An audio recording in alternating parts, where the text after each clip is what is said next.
김삿갓의 시를 배웁니다. 김병현, 우리 김삿갓으로 더 많이 알지. 그래서 어떤 사람은 이 사람 이름을 삿갓 립자를 써서 김립이라고 이렇게 알고 있는데 별명입니다. 호는 난고입니다.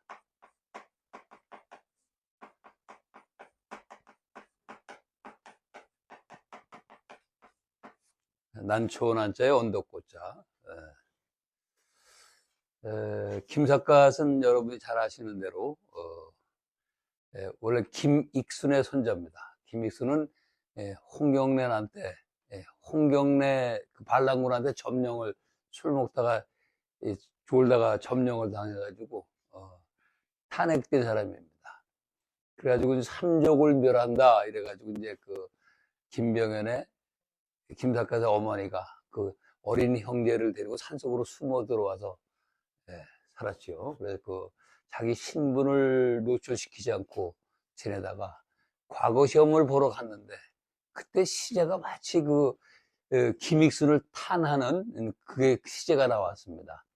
그래서 그 얘기를 전해들은 이 김병현은 김익순이 자기 할아버지인지를 모르고 아주 신랄하게 그 뛰어난 문장으로 신랄하게 비판을 해서 장원급제가 된 거죠. 근데 나중에 돌아와서 알고 보니까 자기 할아버지였거든. 할아버지 조상은 아무리 나빠도 조상을 욕하는 것은 도리에 어긋나는 일입니다. 그래서 이 범인을 숨겨주면은 범인 은닉죄라는 게 있죠.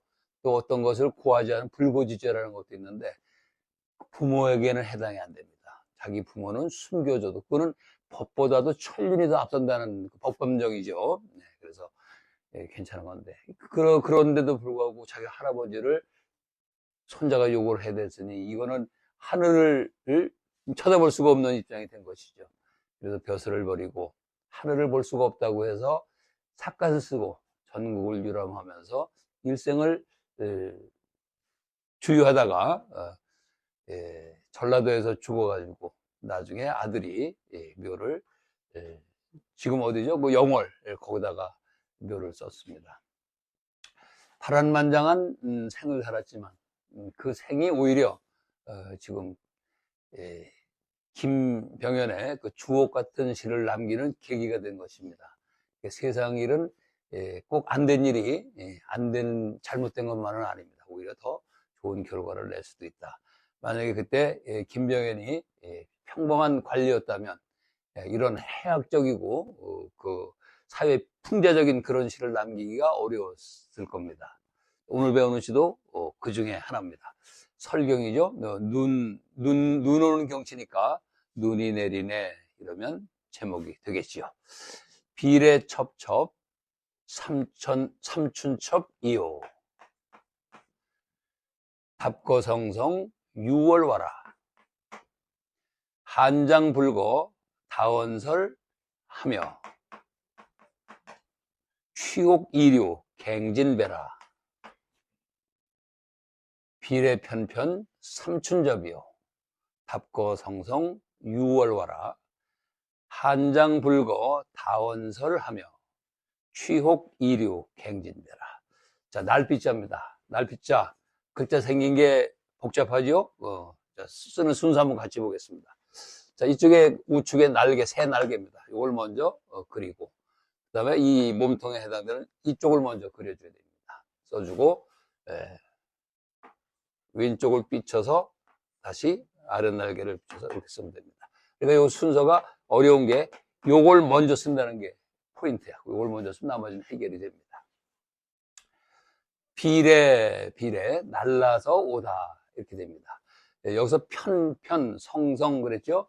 이렇게 어떤 글자가 겹쳐서 나오면 의성어이거나 의태어입니다. 어떤 소리를 나타내는 소리거나 또는 그 어떤 모습, 모양을 나타내는 그런 글자입니다. 편편은 이제 여기서 눈이 날라오는 모습이니까 눈이 올 때 어떻게 온다고 말을 하지? 뭐 펄펄 내리네 그러죠? 펄펄 내린다. 또는 펄펄 내리나? 하늘 내린다 뭐 이러는. 여기서 편편은 그 눈이 오는 모습 펄펄 거기에 해당될 것 같습니다. 삼춘접이요. 그래서 눈이 내리는 펄펄 그 날라서 내려오는 그 모습이 삼춘접 같다는 얘기입니다. 삼춘은 3월 달에 음력 3월이니까 한창 봄입니다. 그 3월 봄에 나비 같다는 얘기예요. 나비가 날아오듯이 그렇게 하늘 펄펄 그렇게 눈이 내린다. 눈 내리는 모습입니다. 답거 발불답자 요거 나도 자꾸 실수를 하는데 원래 이 김구 선생이 그 2학년 내시 답설 야중거를 쓸 때 이거 밭전자를 썼는데 밭전자는 아닙니다. 요거 날일자를 써요. 가로할자를 써야. 예, 발불답자가 원래 이게 자꾸 밭전을 쓰면 틀린 자입니다. 근데 이 밭전은 왜 여기서 자꾸 쓰느냐면 물수 밑에 밭전자를 쓰면 논답자가 되죠. 그래서 여기서 이게 중국에 없는 글자입니다. 우리나라에만 있는 논답자야. 그러니까 밭에 물이 있으면 논이라는 얘기지 뭐. 이렇게 해서 글자가 만들어진 건데 예, 요자는 이렇게 써야 맞는 겁니다. 발불답자야. 밟아가다, 밟으며 갈 때 성성, 그 소리는 6월 와가 개구리 와자입니다. 6월은 한여름을 말하는 거야. 3월은 아주 깊은 봄을 뜻하고 6월은 한여름을 얘기를 하죠. 한여름에 개구리 우는 소리 같다 이런 얘기입니다. 개구리가 어떻게 울지? 개굴 그렇게 우나? 진짜 그렇게 웁니까? 미국 개구리는 어떻게 울을까? 그 개구리도 개굴 그러나? 안 그럽니다. 미국 개구리는 개굴 울지 않지만 우리 귀에는 개굴 이렇게 들립니다. 전에 내가 산티아고 갔을 때 한참 걸어가는데 젖소 새끼가 한 마리 있는데 그 새끼가 음메 이렇게 울더라고. 그래서 스페인 송아지도 음메 이렇게 우네 이렇게 그러고 가만히 생각하니까 그게 아니었던 거야. 내 귀에만 음메로 들리는 것입니다. 이 음메는 엄마에서 나온 글자이기 때문에 스페인어로 그 엄마가 엄마라는 말이 없으니까 당연히 송아지 울음소리도 그러진 않을 거라고. 근데 내 귀에는 영락없이 음메로 들렸습니다. 여기서 사람은 자기가 듣고 싶은 대로 듣는구나. 그걸 내가 알아차렸어. 응? 그래서 우리 귀에는 개구리가 개굴 이렇게 우는데 예, 아마 내 생각엔 꽉꽉 이렇게 우는 것 같아. 꽉꽉. 왜 그러냐면 여기 눈 밟는 소리가 어떻게 들립니까? 뽀도독 꽉꽉 그렇게 들리죠? 그래서 여기서 이 개구리 소리는 꽉꽉 정도가 더 정확하다고 볼 수 있는 거죠. 눈 밟는 소리, 꽉꽉 눈 밟는 소리. 한여름에 개구리 울음소리 같네 얘기입니다. 다시 보면 펄펄 내리는 눈은 한봄에 나비 날 듯하고 나비가 나는 듯하고 눈 밟는 소리, 꽉꽉 눈 밟는 소리는 한여름에 개구리 울음소리 같네 이런 얘기죠. 자, 한장 춥다 이겁니다. 장은 장자야. 장수할 때도 쓰지만 장자입니다. 요 장자는 아직 일어나지 않은 미래를 말하는데 아주 가까운 미래입니다. 잠시 후에 일어날 일들을 나타낼 때 장을 쓰는데 추워서 장차 불겁니다. 안 가. 춥기 때문에 장차 좀 이따 가야 되는데 안 간다는 얘기지. 그러면서 다원은 뭡니까? 말을 많이 하는 거죠. 뭐에 대해서? 눈에 대해서. 자꾸 눈에 대한 얘기를 많이 하는 거야. 추워서 가지 않으려고 눈에 대해서 말을 많이 하는 거야. 눈 핑계를 대는 거지. 무슨 눈은 이렇게 오는 거야. 밖에 눈이 엄청 왔네. 또 눈이 오네. 하루 종일 오네. 이러면서 눈 얘기를 자꾸 하는 겁니다. 왜? 추워서 가기 싫어서 눈 얘기를 하는 거죠. 그래서 다어는 핑계를 댄다 정도 됩니다. 취하면 혹시 이것 때문에 써있자죠. 이로써 머무르게 될까? 가지 않아도 될까? 다시갱자입니다. 경그러기도 하고 갱이라고 그러기도 하는 글자죠. 그래서 갱그러면 또다시 한 번 더 이런 얘기입니다. 진배는 술을 들다, 술을 권하다 이런 뜻입니다. 취하면 혹시 이로써 머무르게 될까? 다시 술을 드네, 술잔을 드네 이런 얘기입니다. 자, 이 시는 두 가지 시각에서 바라볼 수가 있습니다.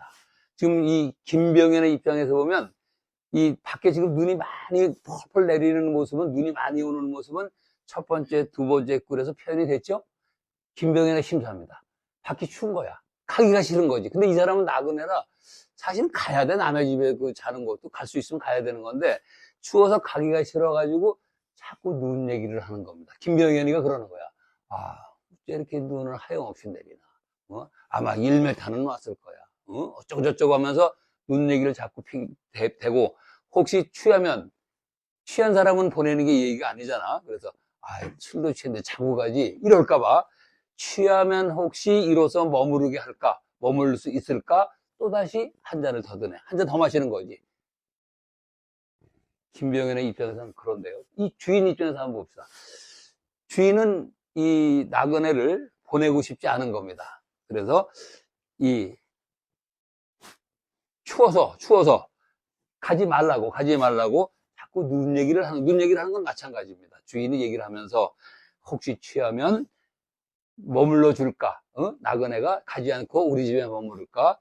다시 술잔을 한 잔 더 권하네. 이렇게 할 수도 있는 겁니다. 여러분 생각은 어떻습니까? 요 마지막 귀절이 주인이 하는 말 같은가? 아니면 김삿갓이 하는 말 같은가? 누구 같아? 주인 같아? 주인이, 마음 좋은 주인이야. 여보, 밖에 눈 지금 엄청 오는 거야. 가게 너 늙어. 술 한 잔 더 해. 이러는 마음 좋은 주인도 있는데, 그것도 시가 안 될 건 없어. 근데 이 김병현은 자기 입장에서 썼다고 보는 게 좋을 것 같아. 가기가 싫은 거지. 추워서 가기가 싫어가지고 자꾸 눈 핑계를 대면서 내가 술을 더 마시면 혹시 붙들어질지도 모르니까 한 잔 더 마시는 그런 입장이 될 수도 있는 겁니다.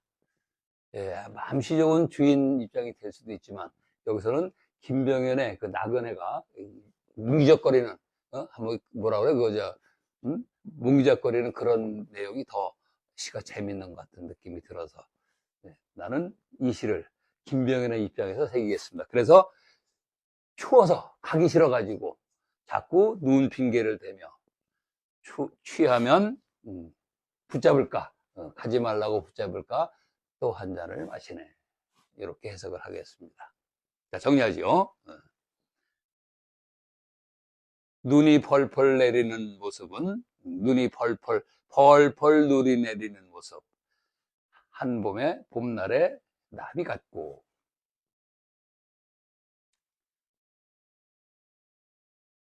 꽉꽉 눈 밟는 소리는 한여름의 개구리 울음소리 같네.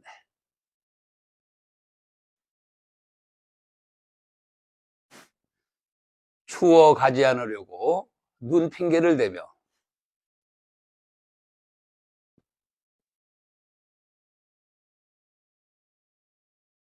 취하면 붙잡을까? 머무를 수 있을까? 붙잡을까? 다시 한 잔을 드네. 다시 술 한 잔을 드네. 요 정도 돼야 김병현의 마음이 읽혀집니다. 맘씨 좋은 집주인의 마음을 대변할 수도 있지만 그것보다 김병현의 그 처지를 드러내는 시라고 할 수 있어요. 자, 읽습니다. 비례 편편 삼춘접이요. 답고 성성 유월와라. 한장 불거 다원설하며 취혹 이류 갱진대라. 요 다원 말을 많이 하다 핑계를 대다 이렇게 보면 될 겁니다.